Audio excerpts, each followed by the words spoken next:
같이 묵도하시겠습니다.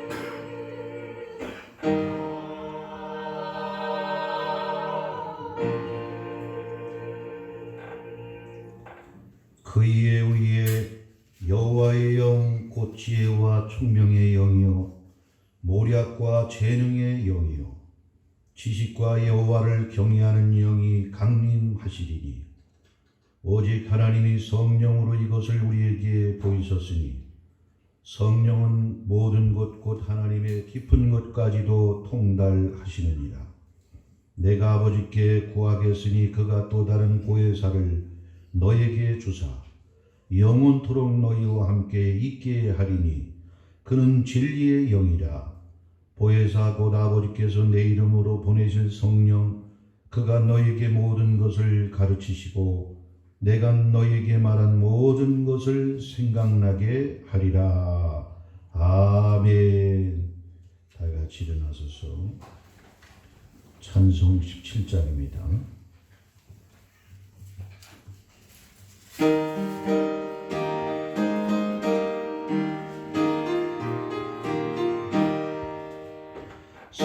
사랑의 하나님 이곳에 계시니 주 영광이 성전에 가득히 넘치네.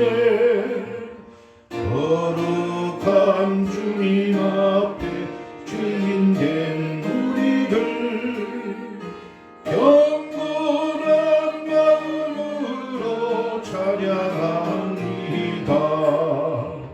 은혜의 예수님 우리 죄인하여 속죄의 큰 사랑을 이루어 주소서. 율법의 멍에에서 해방해 주시니 복음의 자유 누린 감사합니다. 위로의 성령님 우리의 마음에 늘 함께 계시오니 큰 길이 됩니다. 슬픔도 두려움도 넉넉히 이기니 이 세상 끝날까지 함께 하소서.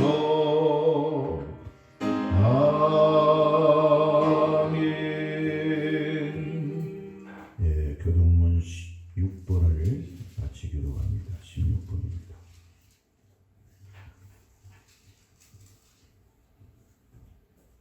기도합니다. 여호와여 내가 주께 부르짖으오니 나의 반석이여 내게 귀를 막지 마소서.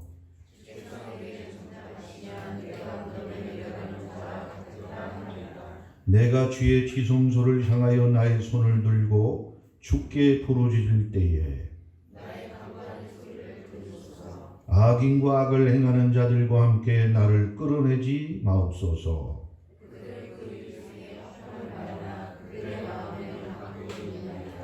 그들은 여호와께서 행하신 일과 손으로 지으신 것을 생각하지 아니하므로 여호와를 찬송하며 여호와는 나의 힘과 나의 방패이시니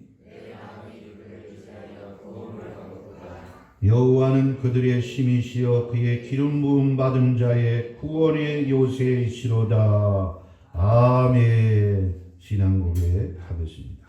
전능하사 천지를 만드신 하나님 아버지를 내가 믿사오며 그 외아들 우리 주 예수 그리스도를 믿사오니 이는 성령을 잉태하사 동정녀 마리아에게 나시고 본디오 필라도에게 고난을 받으사 십자가에 못 박혀 죽으시고 장사한 지 사흘 만에 죽은 자 가운데서 다시 살아나시며 하늘에 오르사 전능하신 하나님 우편에 앉아 계시다가 저리로서 산자와 죽은 자를 심판으로 오시리라. 성령을 믿사오며 거룩한 공예와 성도가 소통하는 것과 죄를 사하시는 것과 몸이 다 사는 것과 영원히 사는 것을 믿사옵나이다. 아멘. 다 같이 자리에 앉아주시고 찬송 197장입니다.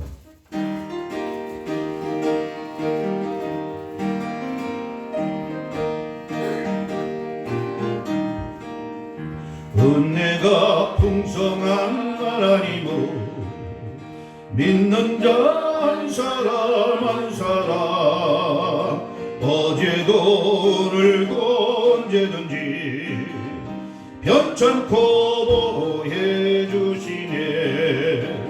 저여 성령의 은사들을 오늘도 내려 주소서. 성령의 뜨거운 물길로서 오늘도 충만케 하소서. 정욕과 죄악에 물든 맘을 성령의 물길로 태우사 정결케 하소서. 태우소서. 깨끗게 하여 주옵소서. 주여 성령의 은사들을 오늘도 내려 줍소서. 성령의 뜨거운 물길로서 오늘도 충만케 하소서. 이 생의 제물로 돌아가시 어린 양 우리 주 예수여 그 속에 은혜를 내리시사 오늘도 구원해 주소서. 저여 성령의 은사들을 오늘도 내려 주소서. 성령의 뜨거운 물길로서 오늘도 충만케 하소서. 주님의 깊으신 은혜만을 세상에 널리 전하리니 하늘의 능력과 권세로서 오늘도 입혀 주옵소서. 주여 성령의 은사들을 오늘도 내려 주소서. 성령의 뜨거운 물길로서 오늘도 충만케 하소서. 희생의 제물로 돌아가시 어린 양 우리 주 예수여 그 속에 은혜를 내리시사 오늘도 구원해 주소서. 주여 성령의 은사들을 오늘도 내려 주소서. 성령의 뜨거운 물길로서 오늘도 충만케 하소서. 주님의 깊으신 은혜만을 세상에 널리 전하리니 하늘의 능력과 권세로서 오늘도 입혀 주옵소서. 주여 성령의 은사들을 오늘도 내려 주소서. 성령의 뜨거운 물길로서 오늘도 충만케 앞소서. 예배를 위해서 이영희 집사님 대표로 기도합니다.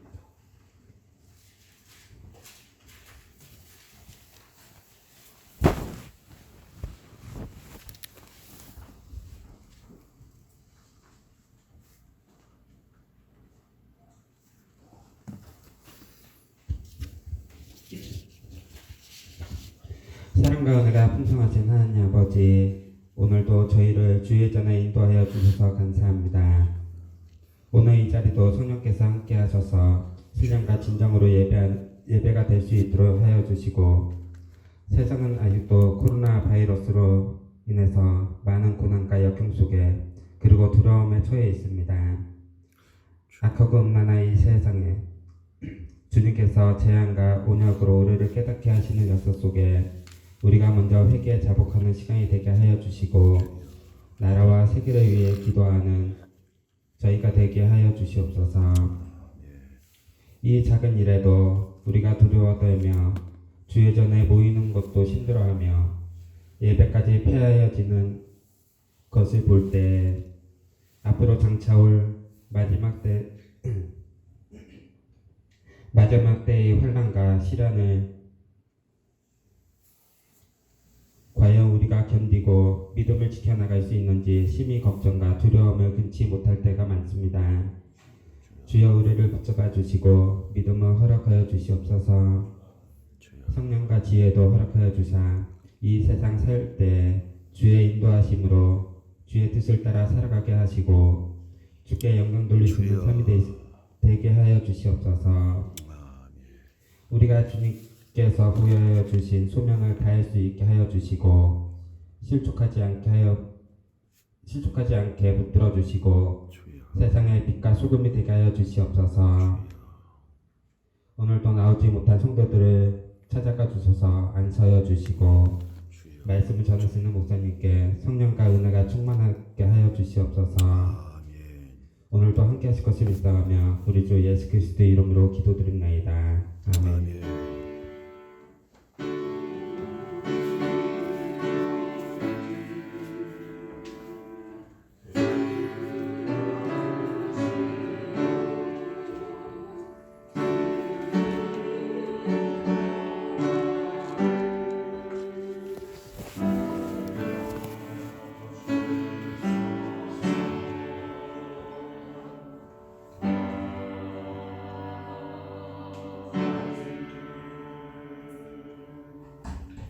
오늘 우리가 상고하고 은혜 받을 말씀은 사도행전 19장 1절로 7절의 말씀이 됩니다. 사도행전 19장 1절로 7절입니다.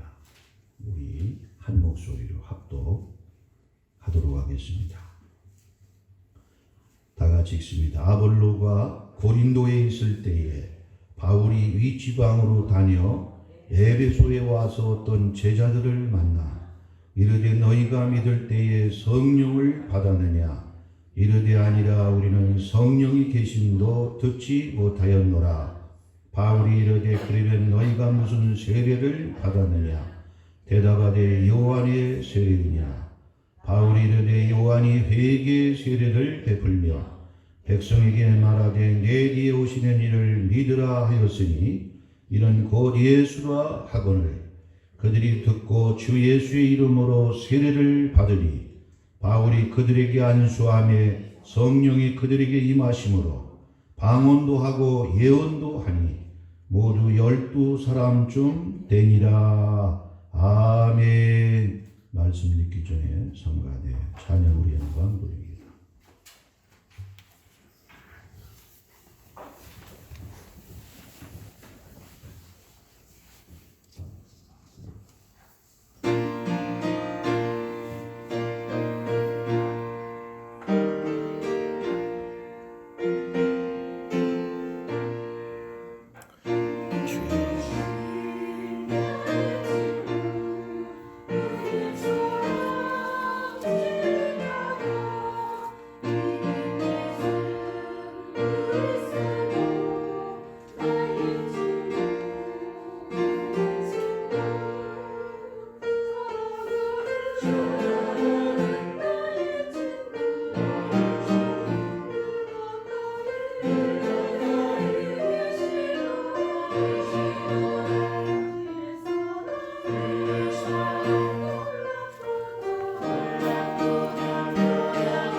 사랑이 많으시고 은혜가 풍성하신 아버지 하나님, 오늘도 진실로 감사와 영광을 돌립니다.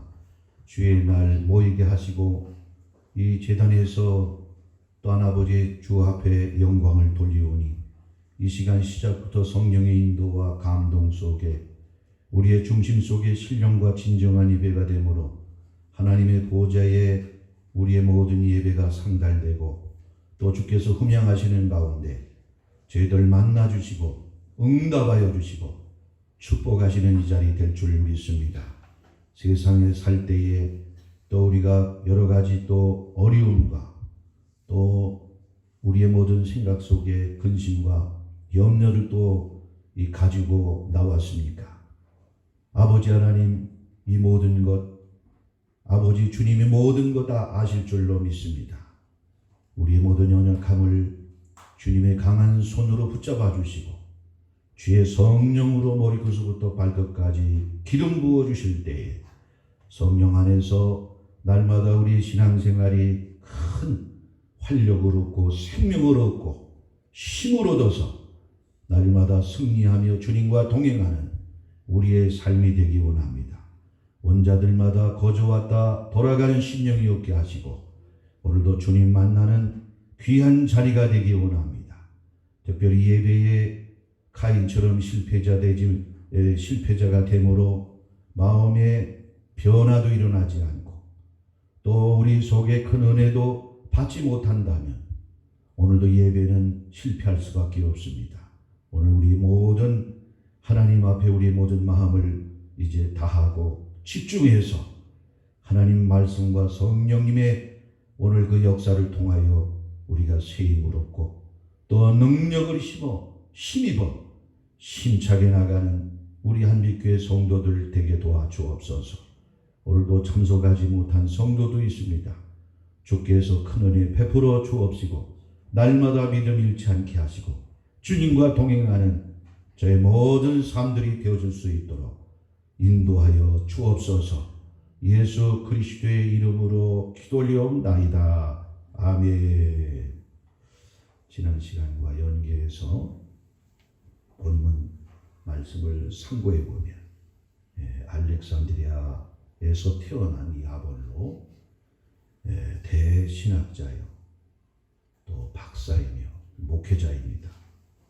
그러나 에게는 말씀은 충만한데 성령의 역사가 없었던 관계로 그의 신앙생활과 사역이 불균형적으로 온전한 그러한 신앙생활이 이루어지지 못했다고 하는 그런 사실이에요. 그것은 마치 우리 신체의 필수 영양소가 골고루 우리가 음식을 섭취해야만이 결핍되지 않고 또 각종 질병에 노출됐을 때 면역력도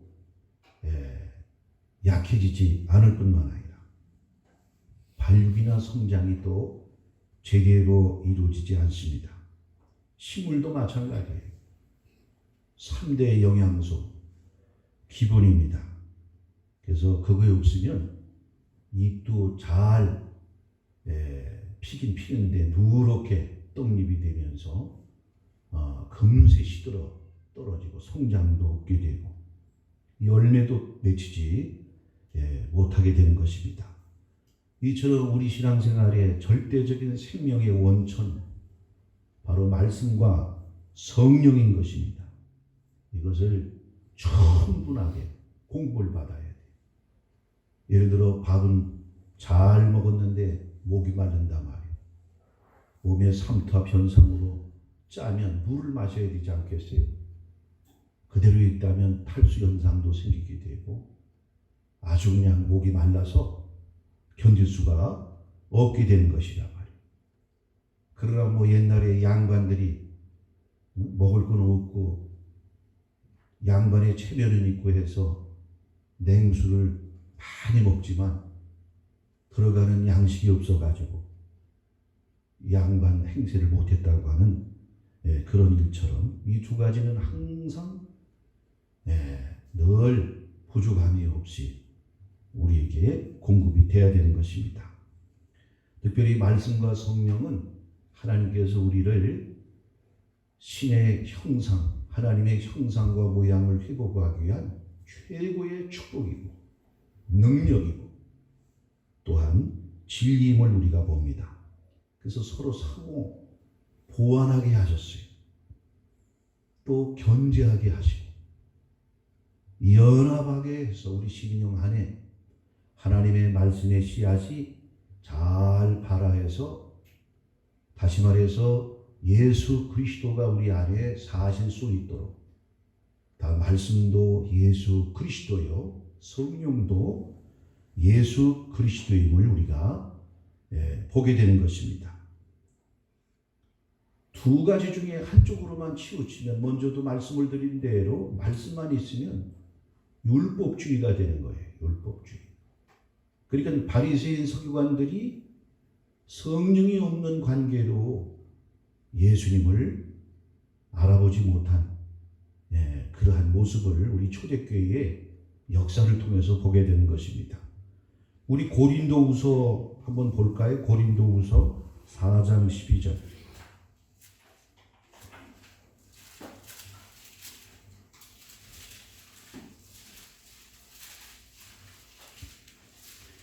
고린도후서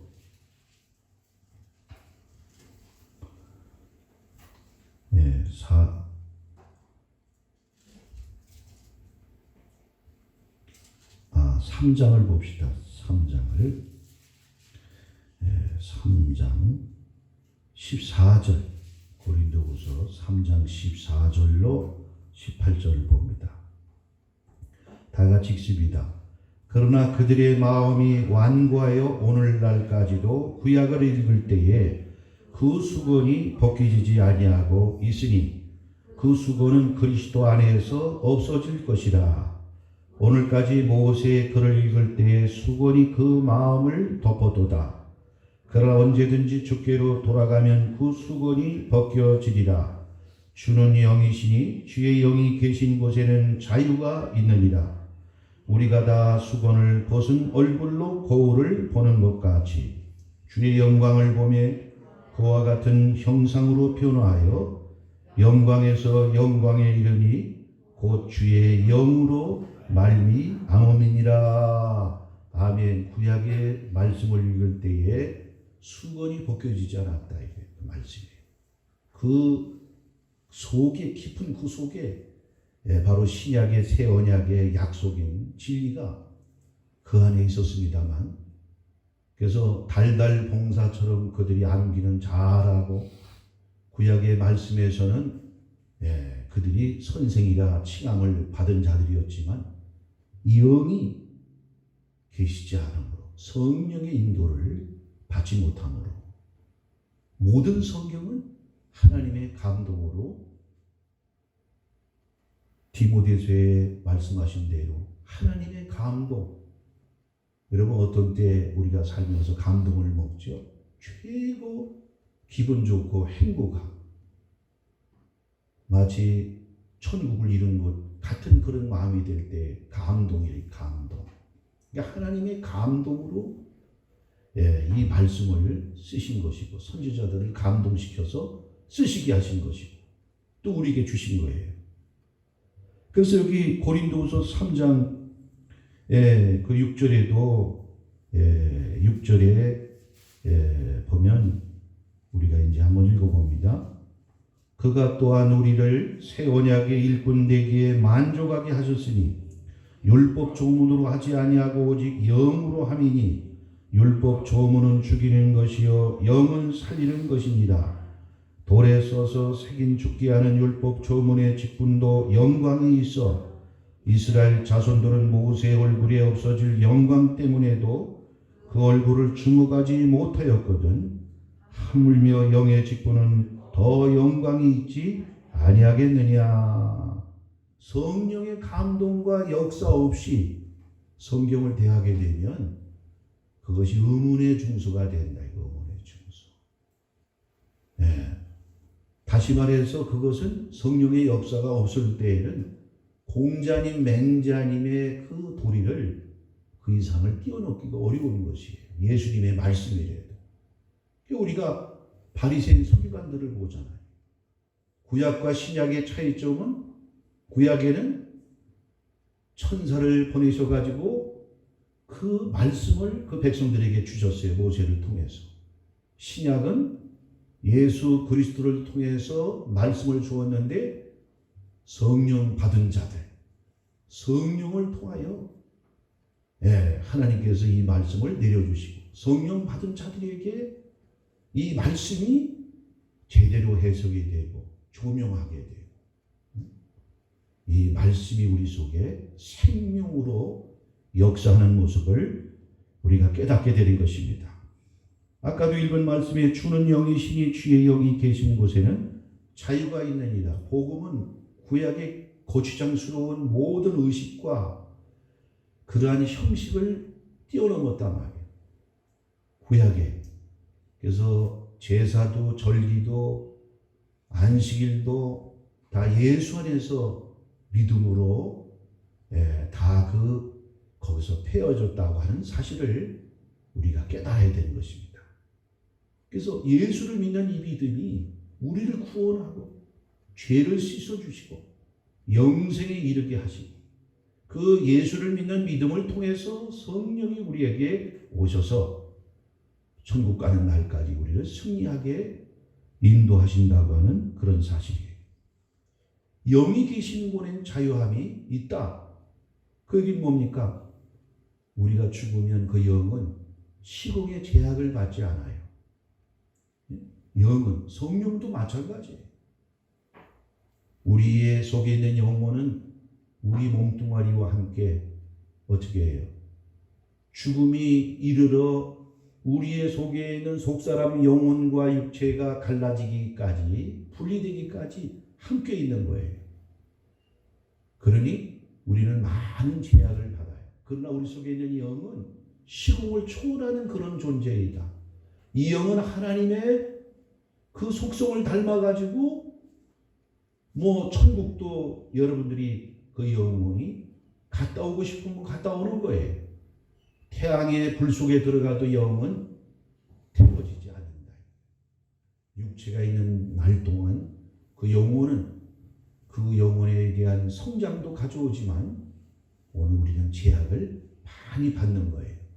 그래서 예수님께서 육으로 땅에 계셨을 때 자기가 떠나가는 게 유익이라 바로 다시 너에게 보혜사로 우리 주님이 오신 것입니다. 영으로 오셨어요. 영으로. 성령이 바로 예수의 영이고 그리스도의 영이고 성부, 성자, 성령은 한 분이시다.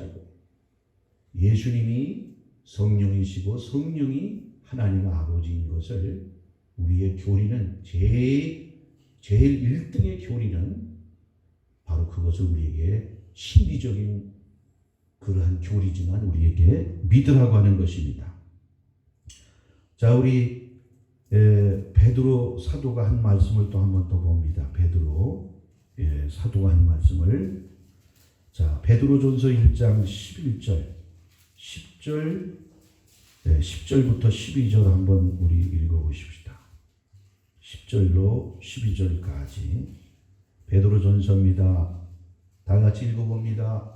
이 구원에 대하여는 너에게 임할 은혜를 예언하던 선지자들이 연구하고 부지런히 살펴서 자기 속에 계신 그리스도의 영이 그 받으실 고난과 후에 받으실 영광을 미리 증언하여 누구를 또는 어떠한 때를 지시하시는지 상고하니라.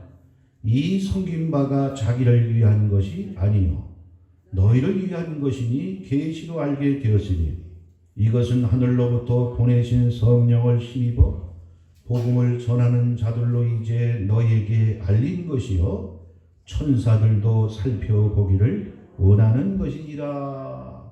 천사들도 이 구원에 대하여 하나님이 깜쪽같이 하늘에 있는 영들도 엄청난 권위와 지혜를 가지고 있는 영도 이 십자가의 비밀, 이 진리를 그들이 하나님께서 알려주지도 않으셨고 그들도 오늘 여기 있는 말씀과 같이 성령을 힘입어 복음을 전하는 자들로 이 소식이 전파되고 알게 해줬다는 거예요. 천사들도 그제서야 깨닫게 되는 것입니다. 예수의 영이, 그리스도의 영이 우리 주님의 받으실 고난과 후에 받으실 영광을 증언하셨다.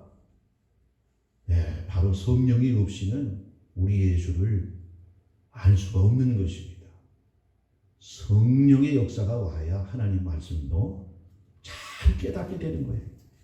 베드로후서를 또 한번 봅니다. 베드로후서 1장 19절로 21절, 베드로후서 1장 19절로 21절도 봅니다. 또 우리에게는 더욱 확실한 예언이 있어 어두운 데를 비추는 등불과 같으니 날이 새어 색별이 너희 마음에 떠오르기까지 너희가 이것을 취하는 것이 옳으니라. 먼저 알 것은 성경의 모든 예언은 사사로이 풀 것이 아니니 예언은 언제든지 사람의 뜻으로 낸 것이 아니요 오직 성령의 감동하심을 받은 사람들이 하나님께 받아 말한 것이니라. 오늘도 확실한 예언이 있다. 이 베드로 사도가 베드로 전후서를 짧은 말씀을 기록해 놨는데 참 이것이 내용의 분량이 작아서 베드로 사도를 참 글 모르는 무학자라고 없이 여길 게 아니에요. 얼마나 조목조목 이 안에는 종말에 대한 얘기서부터 우리의 기독론 이 모든 비밀이 다 나옵니다. 이 베드로 사도 아주 요약을 해서 이렇게 문자를 요약을 해서 핵심적인 엑기스의 진리를 이렇게 보존해 가지고 우리에게 전달해 주기가 어려운 것입니다. 어쨌든 오늘 그냥 이 하나님의 예언의 말씀도 성령의 감동을 통해서 쓰였기 때문에 그냥 스스로 이것을 풀어서는 안 된다. 사서로 이 말씀을 해석하거나 풀어서는 안 된다. 오늘 바울이 지금 성경을 해석하고 보는 방법을 지금 우리에게 교훈을 하고 있어요. 그래서 또 3장에도 계속해서 이런 이단 사이비들이 당시에도 참고해 가지고 우리의 신앙을 시험하고 쓰러뜨리고 있었기 때문에 베드로서 3장 16절 18절 말씀을 또 봅니다. 또 그 모든 편지에도 이런 일에 관하여 말하였을 때 그 중에 알기 어려운 것이 더러 있으니 무식한 자들과 굳세지 못한 자들이 다른 성경과 같이 그것도 억지로 풀다가 스스로 멸망에 이르느니라. 그러므로 사랑하는 자들아 너희가 이것을 미리 알았은즉 무고한 자들의 미혹에 이끌려 너희가 굳센 데에서 떨어질까 삼가라. 오직 우리 주 곧 구주 예수 그리스도의 은혜와 그를 아는 지식에서 자라가라. 영광이 이제와 영원한 날까지 그에게 있을지어다. 모든 편지에도 이런 일에 관하여 이단 사입이 잘못 풀어서 멸망하고 망하는 그런 일이 생길 수 있기 때문에 베드로가 지금 경고를 하고 있는 거예요. 그 중에 알기 어려운 것이 더러 있으니 무식한 자들과 굳세지 못한 자들이 다른 성경과 같이 그것도 억지로 풀다가 스스로 멸망에 이르느니라. 그래서 창세 때부터 계시록의 가장 신명기에도 모세가 말씀하고 있지만 잠언서에도 가감하지 말라는 게 결론이에요. 말씀을 더하지도 말고 빼지도 마라. 뱀이 우리 인류의 조상 아담 하와를 어떻게 했습니까? 말씀에서 벗어나게 하고 그 말씀을 잘못 이해하게 함으로 영으로 뒤집어가지고 선악을 알게 하는 나무를 따먹게 되면 정령 죽게 되리라. 죽게 된다고 단호하게 말씀하셨는데 죽을까 하노라 말을 이렇게 이제 하와가 변형을 시키면서 나중에는 그 말을 뒤집어가지고 그걸 네가 따먹으면 하나님이 쉽게 얘기해서 질투하시는 거야. 네가 하나님처럼 눈이 밝게 되고 그렇게 지식을 가지게 되니까 하나님이 질투해서 아마 그걸 못 먹게 하는 거라. 이렇게 완전히 말을 뒤집어 놨단 말이야. 그래서 결국은 인류가 하나님의 품을 떠나게 되고 죄 가운데 빠져서, 그래서 우리는 마지막 때는 여러분들이 진리에도 무장하고 성령으로 충만해야만이, 그러니까 에베소 6장이 그렇게 말씀하고 있잖아요. 검을 가지라. 칼, 하나님의 검. 그것은 하나님의 검이 뭐냐? 성령의 검이래요. 성령의 검. 성령의 검, 하나님의 말씀을 가지라. 에베소 6장이 그렇게 기록하고 있잖아요. 에덴 동산에서 우리 인류 조상을 내쫓고 구룹 천사가 에덴 동산 동편을 들어오지 못하도록 지키고 있어요. 근데 거기에 아담 하와가 왜 접근하지 못했냐면, 뭐 천사들은 야곱도 막 그냥 도전하면 씨름도 하잖아요. 근데 이 천사가 그 어마어마한 그 능력과 권위를 가진 것뿐만 아니라 두루 도는 화염검을, 검은 검인데 불이 붙어가지고 에덴 동산 입구에 일번쩍 검이 날아다니는 거예요. 막 두루 도는 화염검이라고 그랬어요. 천사가 휘둘르는 것인지, 마치 우리 뭡니까? 대보름날 깡통에다가 불 넣고서 밤에 나가서 막 이렇게 돌리듯이, 그런 그 가까운 데에 가서 그 깡통에 그거 피하지 않습니까? 그 깡통에 그 불 들어있는 거 잘못하면 그게 불이 쏟아지면 큰일 나는 거 아니겠어요? 그러니까 불 붙은 화염검이 그 창세기 보면 그게 막 휘돌아가는 거예요. 에덴 동산 동편 입구를 지키고 있으니까 아담 하와가 하나님이 그립고 그 동산에 들어가고 싶은 마음이 굴뚝 같았지만 들어가지 못한 것이라. 그러니까 오늘 이 마귀가 가장 두려워하는 것, 바로 하나님의 말씀인데, 그 말씀이 어찌 가느냐? 불이 붙은 검이 돼야 된다. 검은 검인데 불이 붙어야 돼요. 그게 바로 성령의 역사를 통한 말씀이 돼야 된다. 오늘 아볼로는 한쪽으로 치우쳐 있었다. 그래서 자칫 잘못하면 아볼로로 인해서 또 한 번의 바리새인 서기관이 나오게 될 뿐만 아니라 이단으로 사이비로 아볼로가 초대교회에 사탄 마귀에 의해서 쓰임을 받을 수가 있었던 것입니다. 그래서 하나님은 훌륭한 그러한 그 사역자 바울을 돕고 바울과 버금가는 그러한 훌륭한 목회자였어요. 그래서 바울도 고린도서에 그렇게 소개하고 있잖아요. 하나님의 집에 나는 씨 뿌리는 자로 쓰임받고, 아볼로는 물을 뿌리는 자, 거름과 비료를 주는 자로 그렇게 아볼로를 하나님이 쓰셨다는 거예요. 그러니까 씨 뿌리는 자도 중요하지만 그걸 잘 양육해서 키워내는 것. 씨를 뿌린다는 건 마치 그 아이를 낳는 것과 같아요. 그래서 내가 그리스도 안에 스승은 많이 있지만 아비가 많지 않다. 내가 너희를 마치 자식을 낳는 것처럼 해산의 수고를 자기가 힘쓴다고 말하면서 자기가 바로 그리스도 안에서 아비가 되었다고 그렇게 말합니다.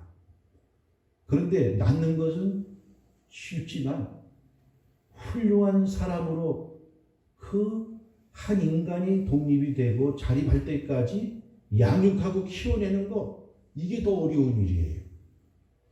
아볼로는 그런 실력과 충분한 말씀을 가지고 있는 그러한 경륜을 가지고 있는 자가 바로 아볼로였다. 그런데 이런 훌륭한 사역자가 바로 성령이 없는 관계로, 성령의 역사가 없으니 목회도 힘들 뿐만 아니라 그를 통해서 말씀을 배운 사람들이 과연 참다운 크리스찬이 될 수가 있겠냐?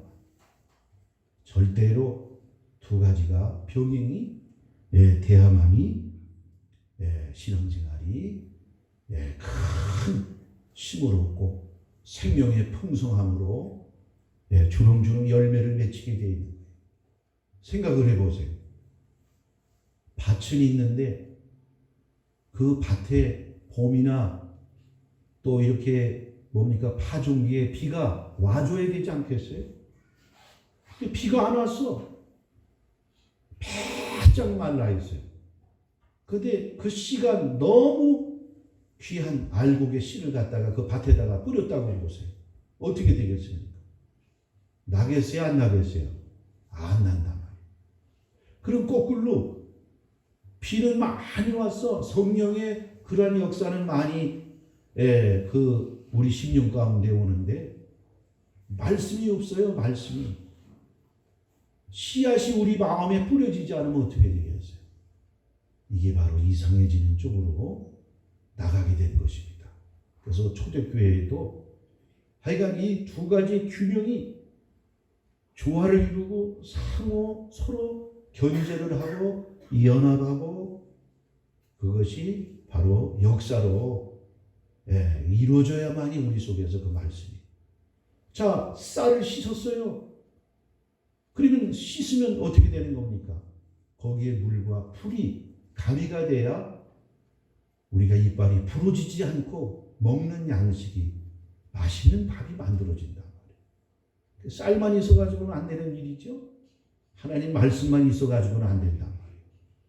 성령님이 바로 이 말씀을 익히고 그것을 은혜스럽게 우리에게 적용을 해주는 그러한 역사가 일어나야 되는 것입니다. 우리 성경 한 절 우리가 또 한번 봅시다. 우리 데살로니가 전서 1장 5절로 7절. 데살로니가 전서 1장 5절로 7절.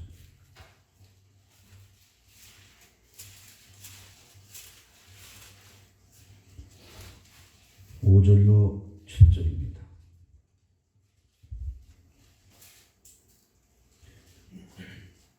다 같이 읽습니다. 이는 우리 복음이 너에게 말로만 이른 것이 아니라 또한 능력과 성령과 큰 확신으로 된 것입니다.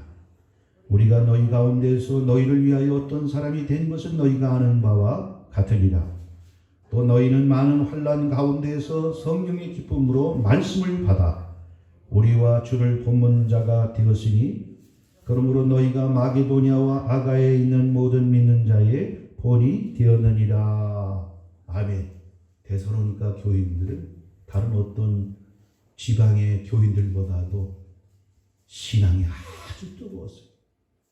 그런데다가 그들은 현세에서 예수를 잘 믿는 것뿐만 아니라 예수의 재림까지 다시 오기를 고대하고 사모했던 신자들이 바로 데살로니가 교인들이었습니다.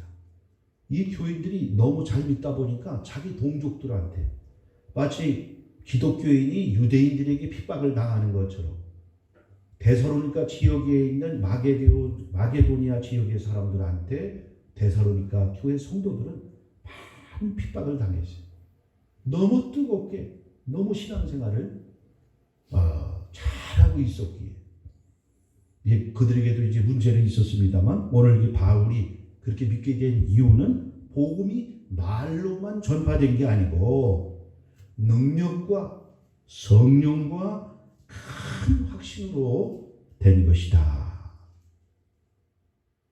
그래서 이 사람들이 그렇게 많은 환난 가운데서도 성령의 안에서 역사하셔가지고 성령의 기쁨으로 말씀을 받아 성령의 그 기쁨을 주셔가지고 은혜가 넘쳐가지고 거기에 뭘 더 하나님이 씨를 심어주신 거예요. 말씀을 주신 거예요. 말씀. 지금 막 마음이 곤고하고 메마른데 거기다 갖다가 뭐 복음의 기쁜 소식을 복음이라는 말이 굿뉴스 아니겠어요? 복된 소식 아니겠어요? 좋은 뉴스란 말이에요. 근데 지금 마음이 곤고해서 괴로운 가운데 있고 염려 근심이 가시떨기에 그 씨앗이 떨어진 것처럼 그런 상태에 있는데 거기다 말씀을 갖다가 믿으라고 하고 또 설교 중에도 그렇게 증거를 한다고 해서 그 사람이 받아들이냐 말이에요. 그렇게 되지 않는다. 그래서 성령은 반드시 먼저 작업을 해주시는 거예요. 그게 이제 에스겔 36장 또 한번 우리가 봅시다. 에스겔 구약으로 들어가서 36장 24절로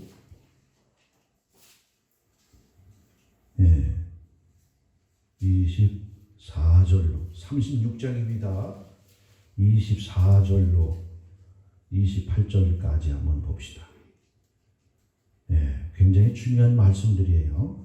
내가 너희를 여러 나라 가운데에서 인도하여 내고 여러 민족 가운데에서 모아 데리고 고국 땅에 들어가서 맑은 물을 너희에게 뿌려서 너희도 정결하게 하되 곧 너희 모든 더러운 곳에서와 모든 우상 숭배에서 너희를 정결하게 할 것이며 또 새 영을 너희 속에 두고 새 마음을 너희에게 주되 너희 육신에서 굳은 마음을 제거하고 부드러운 마음을 줄 것이며 또 내 신을 너희 속에 두어 너희로 내 율례를 행하게 하리니 너희가 내 규례를 지켜 행할지라 내가 너희 조상들에게 준 땅에서 너희가 거주하면서 내 백성이 되고 나는 너희의 하나님이 되리라.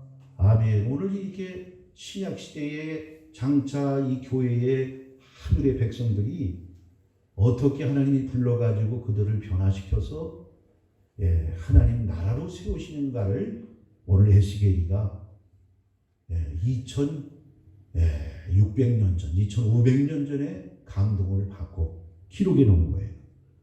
하나님의 백성을 불러 모아가지고 오늘 여기 지금 25절에 있는 말씀이 뭡니까? 맑은 물을 너에게 뿌려서 회개를 한다. 이게 세례와 같은 그 더러워진 그러한 심령들을 맑은 물을 너에게 뿌린다는 말은 그래서 거기 뭐라고 되어 있어요? 너희도 정결하게 하되 곧 너희 모든 더러운 곳에서와 모든 우상 숭배에서 너희를 정결하게 할 것이며 그래서 오늘 세례를 받기까지는 내가 이제 세상과 짝하지 않겠습니다.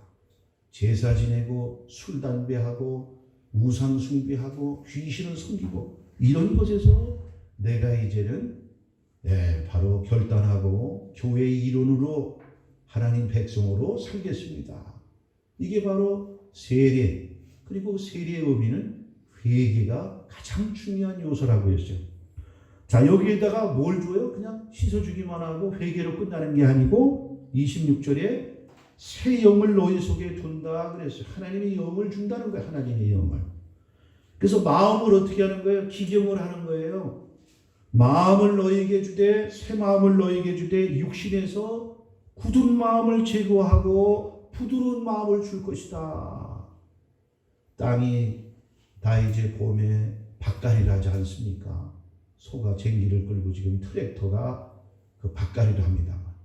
거기서 물이 있는 가운데 하기도 하고 그렇지 않으면 먼저 밭갈이를 한다고 해요. 밭갈이를. 그래서 성령님은 먼저 이 작업을 하는 거예요. 밭갈이를 하는 거예요. 그리고 때로는 우리에게 생명수가 돼가지고 촉촉하게 그 우리 심령의 마음을 하나님 말씀을 받아들일 그러한 상태와 마음의 준비를 만들어 놓은 역사가 바로 성령님의 역사인 것이에요.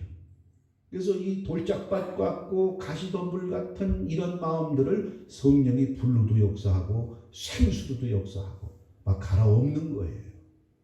그래서 회개와 더불어 그러면 이제 그 다음에 또 27절에 또 내 신을 너희 속에 두어 이 신이라는 말은 바로 하나님의 말씀 진리와 더불어 함께하는 역사를 하나님이 주신다는 것입니다.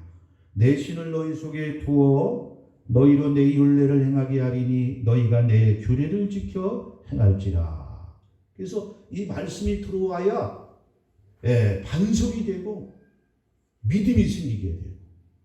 오늘 지혜와 지각이 이 속에서 생겨나게 된단 말이에요.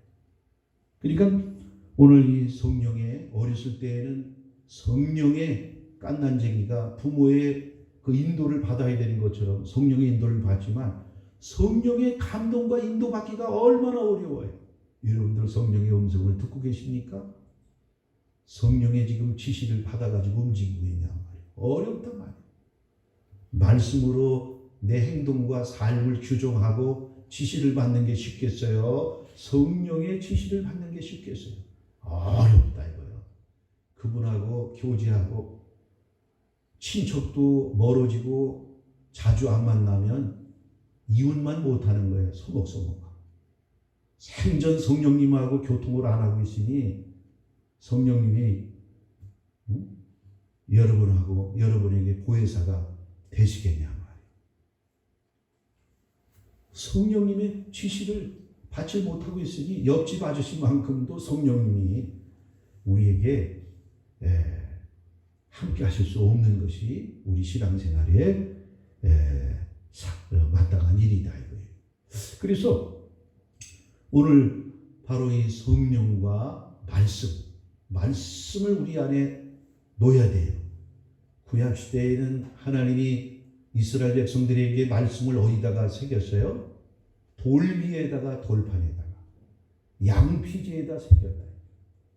그래서 그거를 부지런히 이마에도 글상자를 묶어서 다니고 팔목에도 그 말씀을 기록해 가지고 항상 마음에다가 그걸 담고 잊어버리지 않게 하기 위해서. 그러나 구약적으로는 그 말씀을 암기하고 기억력에 입력시키는 것이지 그게 성령님이 우리 마음판에 새기는 역사는 구약시대는 이루어질 수가 없는 거예요. 그래서 그들은 몇몇의 지도자들, 말씀이 새겨진 자들은 막지 신앙생활이 억지 춘향이로 매우 그 말씀이 나중엔 계율이 되고 법이 되고 무거운 짐이 됐단 말이에요.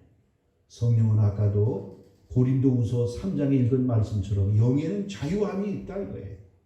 성령의 도움을 받으니 우리는 말씀이 우리에게는 누워서 이것을 이룰 수 있는 땅짓기다. 누워서 땅짓기라는 말이 성령님의 도움을 받으면 신앙생활이 쉬워지는 그런 역사가 있게 되는 것입니다.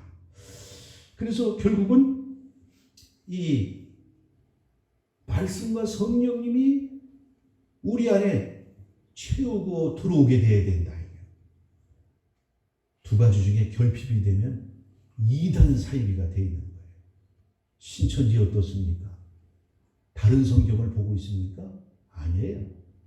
성경을 보는데 해석을 해요. 그러면 성령님이 그것을 다 목걸이처럼 연결을 시켜줘요. 구약과 신약이 짝이 있고 다 말씀에서 연결이 되면서 넘어가지 않게 하시고, 특별히 성령님께서는 바로 누구를 증거하고 누구의 영광을 돌리기 위한 이 서신이요 진리냐 말이에요. 바로 예수 그리스도를 증거하고 하나님의 영광을 위한 그것으로 포커스를 맞춰가지고 그쪽으로 우리의 모든 생각과 마음을 시각을 돌리시는 거예요. 그런데 이 예수님하고 하나님께 영광을 돌리는 이 방향으로 그것을 우리 속에 강권하시고 우리 속에 이끌어 주시는 분이 누구냐? 바로 성령 하나님임을 우리가 깨달아야 되는 거예요. 그러니까 오늘 신천지 같은 경우에는 성령님의 역사가 없어요. 그러니까 성경을 알기는 많이 하는데 제2의 또한 유대의 율법주의처럼 성경을 많이 알아요.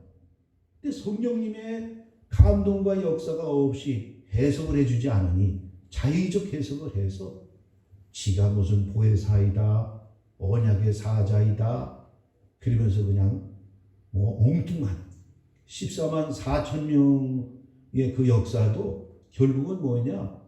먼저 간 신앙 좋은 사람들의 영과 마지막 때에 합치가 되는 거예요. 다시 말해서 귀신 들린 것 같이 신천지에서는. 이만희는 예수님이 먼저 가셨기 때문에 그 영이 재림 때에 자기와 하나가 된다는 거예요. 14만 4천 명도 교회 시대에 이긴 자들의 신앙을 가진 자들이 전부 내려와서 그 몸뚱아리 들어가서 마치 다른 영이 들어가게 되면 성령님이 아닌 이상은 귀신 들린 것 같은 거예요. 그러니까 꼭 무슨 이쪽에 우리 한국의 샤머니즘적인 사상을 거기다 가미해가지고 신천지에서 그런 식으로 부활을 해석하고 있단 말이에요. 그러니 얼마나 성경에서 어긋나는 일이냐.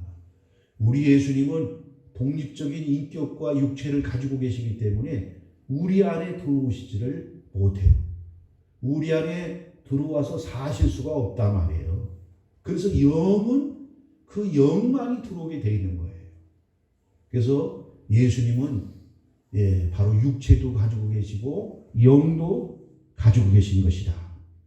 어쨌든 이 말씀을 통해서 성령님이 역사하게 되면 다른 교훈으로 다른 곳으로 우리 마음을 뺏기지 않게 하시고, 그래서 디모데전서 1장 3절로 7절에 보니까 하나님 말씀의 목적은 첫째는 청결한 마음을 주게 하는 것이다. 깨끗한 마음.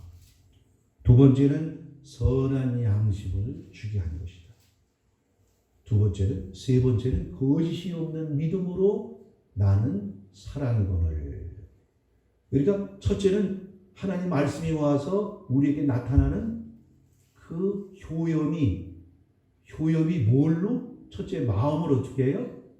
청결한 마음이 청결한 자는 누구를 볼 것이다? 하나님을 볼 것이다. 팔복의 축복을 받게 하신다. 두 번째는 양심이 화인 맞지 않고 양심이 어떻게 해요? 선한 양심을 하나님 말씀과 성령님이 작업을 하시면 선한 양심을 가지게 된다. 그 다음에 세 번째는 뭐예요? 거짓이 없는 믿음. 그럼 무슨 믿음이 거짓된 믿음이 있느냐? 거짓된 믿음이 있어요.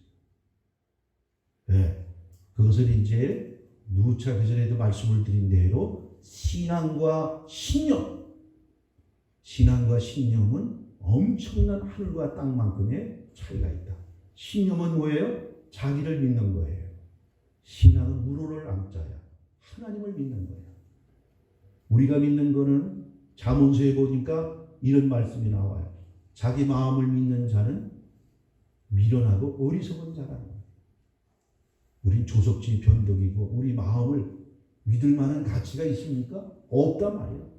우리는 하나님을 믿고 또 뭘 믿는 거예요? 말씀을 믿는 거예요. 왜? 이 말씀은 변형감이 없기 때문에. 천지가 없어져도 이 말씀은 어떻게 해요? 땅에 떨어짐이 없다 이거예요. 이 말씀은 그래서 진리라고 하는 거예요. 진리는 시간이 흐르거나 어떤 상황이 바뀐다고 해도 변함이 없는 것이 그것이 진리다 이거예요. 만약에 시대와 상황에 따라서 하나님 말씀이 변형이 일어난다면 바꿔진다면 그건 진리가 아니에요. 그래서 예수님께서는 천지가 없어지는 게 낫다. 말씀 중에 1.1핵도 땅에 떨어짐이 없다. 우리 주님이 그렇게 말씀하고 있는 것입니다. 그러므로 우리는 말씀과 성령이 함께 움직여야 된다. 마치 그건 모래와 시멘트가 좋은 시멘트 준비를 했어요. 모래를 준비를 했어.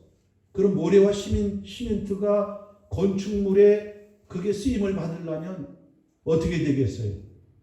건축물에 그것이 쓰임 받으려면 뭐가 있어야 돼요? 물이 있어야 되는 거예요.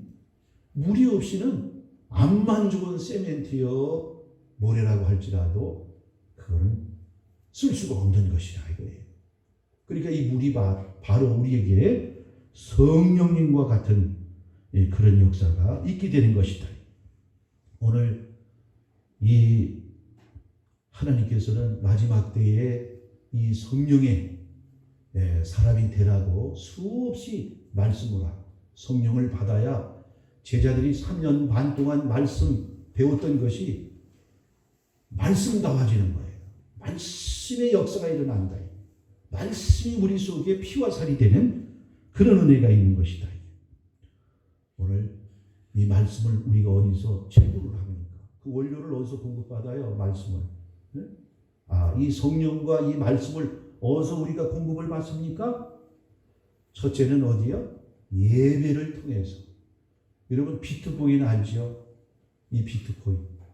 그 비트코인 만든 사람이 거기에다가 그 코인을 그 프로그램 안에다가 어마어마하게 거기다가 넣어놨어요. 근데 그거를 채굴을 해야 돼. 컴퓨터 기계로다가. 그래서 마치 광산에서 그 채석을 하듯이 채굴을 한다고 그래요. 채굴기라고 그래요. 채굴기. 네, 그래서 그 비트코인을 사는 거 비싼데 그 채굴기를 가지고서 비트코인이 지금 그 한계가 있어가지고 무한정 채굴을 하는 게 아니라 거기다가 심어 놓은 게 있어요. 그래서 그 채굴을 하는데 옛날에는 금세 채굴이 되는데 이젠 수요와 공급이 맞지를 않아가지고 굉장히 희소한 거예요. 그러니까 거기서 채굴을 해가지고 그 돈이 하나가 막 1,000만 원도 하고 그러잖아요. 지금 옛날 1,000원씩 하던 비트코인 1,000만 원씩 그렇게 가고 이러잖아요. 마찬가지라 그것만 귀한 게 아니라 우리도 원석을 성령과 말씀을 바로 우리 안에 준비를 하고 이거를 채굴을 해야 된다. 어떻게 뭘로? 첫째는 예배를 통해서 주어지는 것입니다. 예배를 통해서. 그러니까 예배가 끊어지면 말씀과 성령이 우리에게 어떻게 해요? 원료가 공급이 돼? 안 공급이 돼? 공급이 되지 않는 거예요. 또 기도는 뭡니까? 성령을 끌어오게 하는, 기도는 성령을 채굴하게 하는 통로라 이거예요. 찬양도 마찬가지입니다. 찬양도 요즘 나오는 CCM 그런 찬양을 해가지고 채굴은 안 돼요. 아까도 얘기했지만 은혜가 풍성한 하나님, 예수 십자가에 달리신 우리 주님, 이러한 보혈 찬송, 성령에 대한 이 찬송을 자꾸 부르게 되는 우리 속에 성령님이 막 활활 우리 속에 채굴이 되고 저장이 되는 거예요. 그 다음에 말씀을 우리가 이제 상고를 하게 되면 말씀이 우리 속에 채굴이 된다. 그러니까 4가지입니다. 4가지가 우리의 일상 가운데 지금 죽어있다. 그러면 우리 신앙의 생명이요, 능력이요, 우리 주님이시여 하나님이 우리 안에 임재할 수가 없다 말이에요. 오늘 여러분들은 4가지 항상 명심하시고 쉬지 말고 기도를 하던 항상 보혈 찬송 이 찬양을 많이 부르면 하나님께서 막 기름을 부어준다. 기름. 찬양의 기름 부음이 있어요. 그 다음에 말씀 볼 때 하나님 말씀이 우리 안에 들어온다. 예배 드릴 때의 예배는 다 종합적인 그러한 것을 우리에게 원료를 우리 마음속에다가 제공을 해주는 역사가 있네요. 오늘 4가지를 항상 이 시대에 잊지를 말아야 됩니다. 마지막 때에도 여러분이 통장에다가 돈으로 여기 이사야서 보니까 금이나 은이나 많은 보석이 이 세상을 심판하고 벌할 때에 그것이 이 사람의 생명을 지킬 수가 있을까요? 못 지킨단 말이에요. 오늘 우리는 열처녀 비유 중에서 뭘 저축을 하고 준비한 자만 예수 신랑을 맞이할 수 있을까요? 성령을 저축한 사람 준비했다고 했죠? 저장을 해서 기름 창고에 저장을 했단 말이에요. 여러분 마음에 심령에 성령의 기름을 준비한 자만 예수 신랑을 맞이하는 줄 믿습니다. 포도주와 감람류를 해치지 말라. 거짓말 시대가 와서 밀한대에 그 밀한대 보리석대에 한 데나리온이요. 경제가 어려울 때 하나님께서 경제가 암만 어려워도 하나님께서는 어떤 자를 보호하시고 경제가 그를 어렵게 만들지 않는다는 거예요. 포도주와 감람류를 해치지 말라. 경제가 어려워도. 감람류는 뭐예요? 성령의 사람임을 믿으시기 바랍니다. 성령의 사람을 하나님께서 어렵게 하지 않는 거예요. 포도주는 뭡니까? 피를 상징하잖아. 죄사함을 받고 구원의 확신과 믿음을 가지되 거룩한 삶을 살려고 하는 그런 사람은 하나님이 지켜주신다 이거예요. 하나님께서 2가지를 해야지 말라. 포도주와 감람주를 해하지 말라는 거예요. 상징적인 의미입니까? 바로 예수의 보혈과 성령의 사랑을 하나님이 지켜주신다는 것입니다.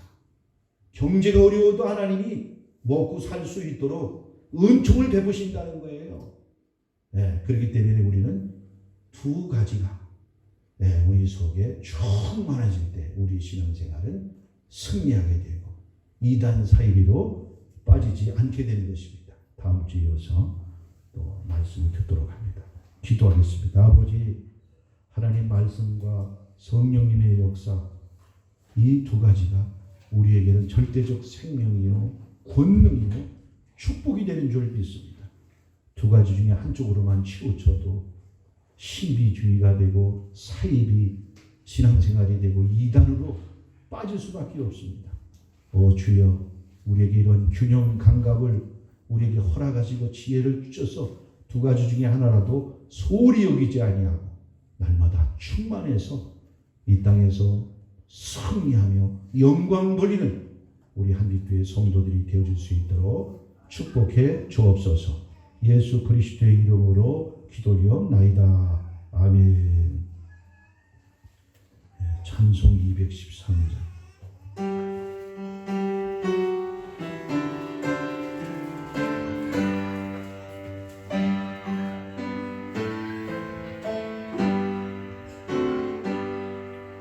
나의 생명 드리니 주여 받아주셔서 세상 살아갈 동안 찬송하게 하소서. 다른 광고는 없습니다. 계속해서 11시에 드리도록 하겠습니다. 헌금을 위해서 축복 기도하고 축도로 마칩니다. 기도합니다. 복의 근원 되시는 아버지 감사합니다. 오늘도 거룩한 성령 주셔서 주 앞에 나와 영광 돌리게 하셨나이다. 원자들마다 주님 만나고 성령 충만, 은혜 충만, 믿음으로 충만해서 약한 세상을 날마다 승리하고 또 기쁨과 평강 속에 아버지 하나님이여 은혜가 넘치는 가운데 아버지 신앙생활을 할 수 있도록 인도해 주옵소서. 특별히 갖가지 예물로 또 봉헌해 싸우니 저들의 믿음과 손길에 따라 축복하여 주시옵고 이 땅에 사는 날 동안에 조금 더 어려움 없이 부족함이 없이 많은 어려운 사람들을 돕게 하시고 자비를 베풀 수 있는 귀한 손길이 되기 원합니다.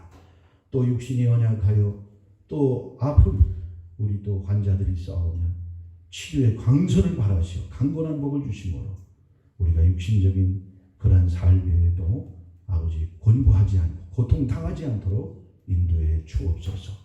참석하지 못한 우리 또 성도들 아버지 은혜 베푸시고 또 귀한 생명도 주신 집도 있습니다. 주 안에서 잘 자라서 훌륭한 아버지 하나님이요 또한 자녀가 되어줄 수 있도록 인도하시고 축복해 주옵소서. 예수 그리스도의 이름으로 기도리옵나이다. 아멘. 다 같이 일어나셔서 찬송 499장 1절.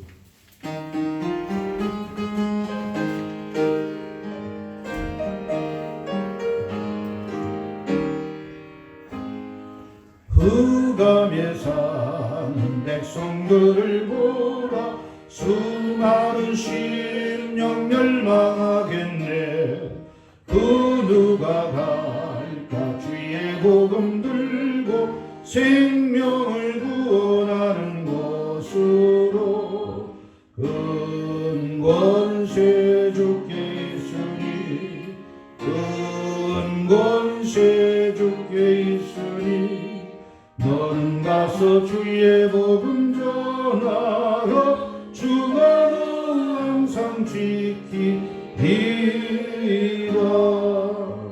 기도하겠습니다. 지금은 우리 주 예수 그리스도의 은혜와 무한하신 하나님 아버지의 사랑하심과 성령님의 감화감동 교통하심이 오늘 거룩한 주일 맞이하여 주 앞에 나와 영광 돌린 귀한 성도들의 머리 위에와 저들의 가정과 자녀들과 사업장과 직장부에 지금부터 영원토록 함께 하실지어다. 아멘.